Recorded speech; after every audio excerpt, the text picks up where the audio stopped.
welcome to this episode of Hands on Science. Hey, Carr. Hey, Mel.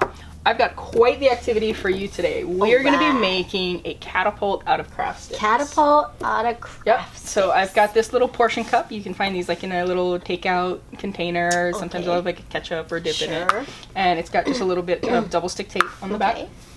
I have a bunch of little mini pom-poms. Ooh. And I've got some craft sticks. This is just a stack of craft sticks with rubber bands holding them all together. And this is 2 craft sticks with rubber bands holding it just at one end. And here's why. We're going to separate these two.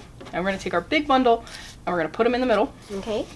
Kind of like that. And this is what makes our catapult springy. Okay. So now I'm going to take this portion cup with the double stick and I know what to do with these. Tack it on there, and Mel's already got it. And here we Figured out. All right, Mom's away. Yep. Whoa. And so you can use more craft sticks, less craft sticks, different size pom-poms, different double stick tape. But there you have it. That is a very easy craft stick catapult. Perfect. Awesome. Very cool. Guys, if you liked this activity, please make sure you subscribe for more Hands on Science, and we'll see you next time. Bye.